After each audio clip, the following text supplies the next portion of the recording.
İyiliğin gücü çok güçlü bir konu bence. Bana ilk çağrıştırdığı şey kelebek etkisi oluyor.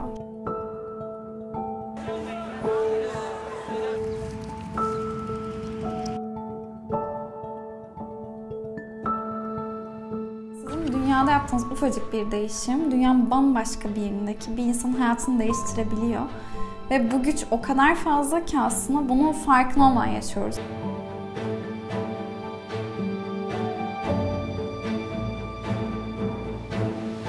İyilik deyince aklıma 3 konu geliyor. Öncelikle kendine iyilik, kendinden sonra küçük bir çevre, sonra tüm dünyaya olan bir iyilik. Yediğimiz besinlerin kalitesinden tutun, ne kadar saat uyuduğumuza, ne kadar spor yaptığımıza, ne kadar gerçekten eğlenmeye, dans etmeye, ruhumuzu doyurmaya vakit harcadığımıza kadar her şeyi anlatıyor bence. Benim için ilgilendiklerimden biri makrame yapmak. Şarkı söylemeyi çok seviyorum. Bununla yine ruhumun çok doyduğunu düşünüyorum ve kendiniz iyi olursanız bence dünyayı da güzelleştirmeye başlıyorsunuz. Kendi ruh sağlığınız iyi olursa çevrenize de iyi gelmeye başlıyorsunuz. Benim için kendi iyiliğim için yaptığım en önemli şeylerden biri bence seyahat etmek. Seyahatlerimden birinde şöyle bir şey olmuştu. Bir otelde kalıyordum ve sabah gittiğimde otel henüz açılmamıştı. Bir yarım saat arkadaşlarımıza bekledik. Ve bu yarım saatin sonunda çok tatlı bir kadın böyle bembeyaz bir bisikletiyle otelin önüne geldi. Çok enerjik bir şekilde günaydın dedi. O benim aklıma öyle bir kaldı ki o anı. Hep böyle şey diyordum. İşe başladığımda ben de işe bisikletle gideceğim. Hem dünyaya daha az zarar veririm diye, hem daha sağlıklı ve daha enerjik başlarım güne diye. Ve nitekim de öyle oldu. Gerçekten havalar aşırı soğuyana kadar hep bisikletle gitmeye çalıştım. Küçük bir kız çocuğu veya herhangi birisinin beni bisikletle görmesi yolda ve işe gittiğimi görmesi belki de o kişiye ilham olacak ve o da onu hedefleyecek. Yani aslında gerçekten kendi davranışlarınızı biraz bile değiştirirseniz ister istemez bir örnek oluşturuyor bence.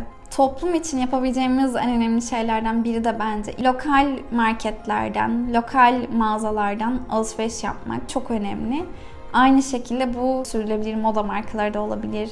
Küçük bir dondurma dükkanı da olabilir. Yani yeni açılmış ve zar zor ayakta kalan bir genç bir girişimci de olabilir. Yıllardır aynı yerde duran bakkal amca da olabilir artık süpermarketlerle yarışamayan. Böyle küçük işletmelere destek olmamız hem kendiniz için hem daha organik ürün tüketmek için hem de karşı taraf için çok önemli bir adım. Seyahatlerimden birinde doğaya zarar vermeden bir ev inşa etmek isteyen bir çifte gönüllü olarak destek olmaya gitmiştik arkadaşlarımla. Ve şöyle düşünün, bir çift hayal kuruyor ve bir arsa alıyor. Ve işçi çalıştırabilecek durumda değiller. Ve çevrelerine bunu yayıyorlar. Diyorlar ki biz böyle bir şey yapmak istiyoruz. Bizim hayalimize ortak olur musunuz? Ve onlarla birlikte 2-3 gün geçirdim. İlk kez aslında sürdürülebilirlik kavramıyla orada tanıştım. Hiçbir şekilde dünyaya zarar vermeden, tamamen doğal malzemelerle bir ev inşa ediyorlardı. Su tüketiminde ve dünyaya zarar vermede en kötü sektörlerden biri moda sektörü. Bu konuda araştırmaya başladıkça 2015 senesinden beri ikinci el kıyafet almaya başlamıştım. Geçtiğimiz senelerde bir takas etkinliğine katıldım ve çok etkilendim etkinlikten. Ve bunun aynısını ben neden yapmıyorum ki diye düşünüp evde yaptım. İnsanların çok mutlulukla birbirine kıyafetlerini paylaştı. Mükemmel bir gündü. Aslında hepimizin giymediği bir sürü kıyafeti var.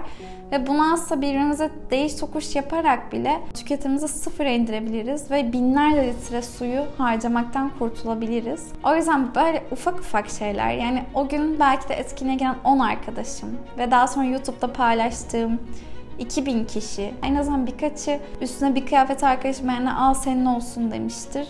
Ve bu bile bence dünyayı çok büyük etki edecek bir şey. Gıda sektöründe hem hayvansal gıdaları belki de minimuma hatta sıfıra indirmek gelecekte çok önemli. Böylelikle aslında dünyayı susuzluktan bir şekilde kurtarabiliriz. En azından bunu erteleyebiliriz. Ve bu alt tarafı bizim bir şey satın alma ihtiyacımız olduğunu düşündüğünde gerçekten buna ihtiyacım var mı sorusunu bile sorsak. Gerçekten bu bana iyi gelecek mi? Bunun kumaşı benim vücuduma iyi gelecek mi? Bunu bile sorgulasak bence kârdır. Çevrenin de bilicinde olmak zorundayız bence. Çünkü bu dünya bizim değil. Bu dünya gelecek nesillerin de olacak. Ve hepimiz burada bir yolcuysak bu dünyada hakkını vererek ve onu incitmeyerek vakit geçirmeliyiz.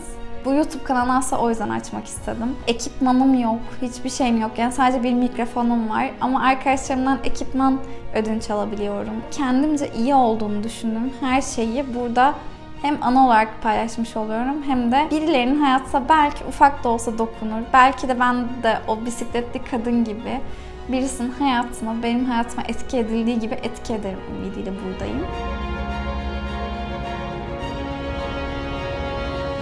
Dünyada ufacık bir değişim senin hayatında kocaman bir değişime neden olur.